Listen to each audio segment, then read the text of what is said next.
大家好，歡迎嚟到啫喱學煮，我係啫喱。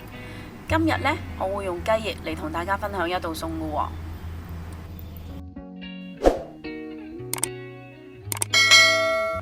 我用嘅係急凍雞翼啦。咁首先我就要同啲雞翼解咗凍先嘅。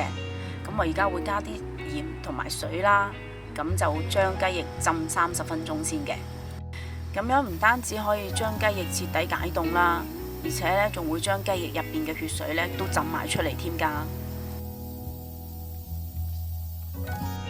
浸咗鹽水30分鐘嘅雞翼，咁就血水就已經浸咗出嚟㗎啦。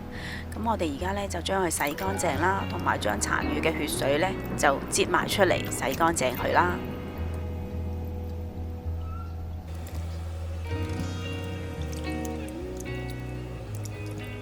洗乾淨咗血水嘅雞翼啦，我會再用清水沖洗多一次添嘅。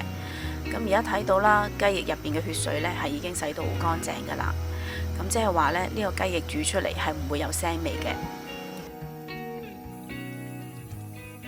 完全洗乾淨咗嘅雞翼，我就會用個梳喱啦裝起佢，等佢擎水30分鐘先嘅。擎咗水30分鐘嘅雞翼，而家睇到呢，連最後殘餘嘅血水呢都已經擎埋晒出嚟噶咯。而家呢，我就用張廚房紙啦，將雞翼殘餘嘅水分啦完全吸乾去噶。咁樣呢，一陣間我哋醃製雞翼嘅時候呢，佢先至會更好地吸收個醬汁噶。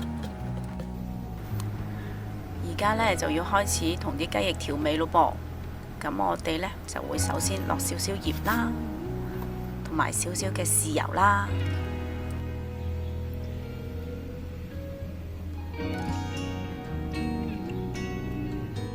仲有少少嘅胡椒粉啦，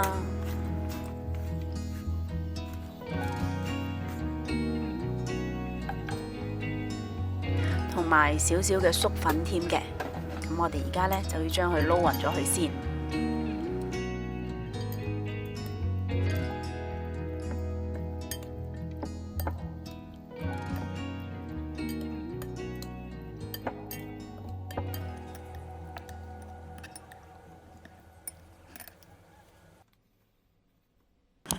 為咗令到個雞翼煎出嚟會更加香脆啦，咁我會加多2羹麵粉落去嘅。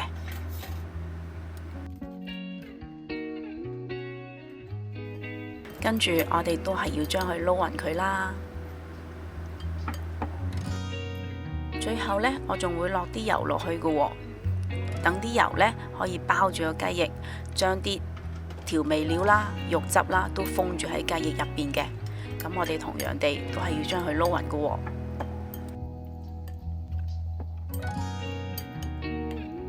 撈勻咗嘅雞翼呢，我哋由佢醃製30分鐘先。好，燒熱咗啲油之後呢，我哋就可以將啲雞翼擺落個鑊度煎㗎啦。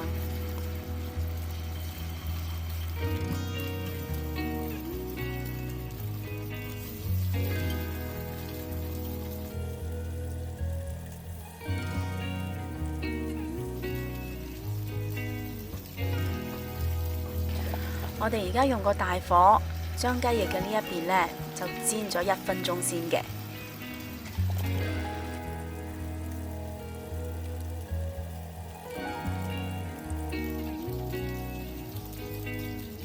煎咗1分鐘之後呢，咁我哋就可以將啲雞翼反轉去煎另一邊㗎啦。反好晒啲雞翼之後呢，咁我哋就要收返個細火啦。然後呢，就會冚蓋，將雞翼燜煎3分鐘先嘅。咁樣做呢，就可以令到雞翼入邊都係可以熟透嘅。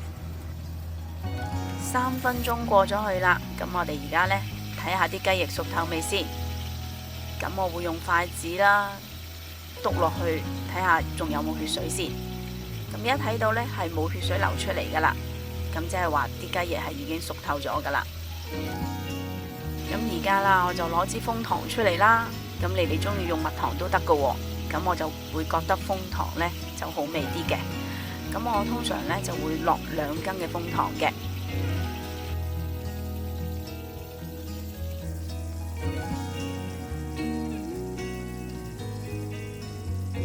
落好咗楓糖之後啦，咁我就會將啲雞翼反下去啦，咁就等雞翼嘅兩面啦都染滿晒楓糖嘅，咁樣啲雞翼就會好好味噶啦。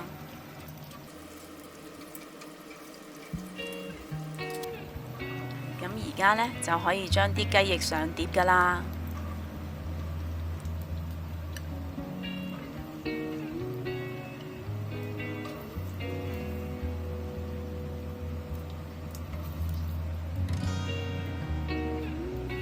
而家我要開始試食啦。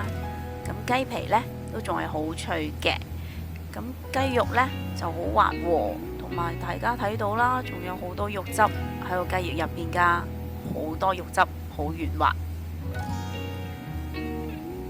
鹹香甜脆嘅楓糖雞翼就已經完成咗啦。咁中意食雞翼嘅朋友仔，請你俾個 like 我啊，同埋記得訂閱我嘅 channel 啦。多謝你哋嘅收睇啊！我哋下一條片再見啦，拜拜。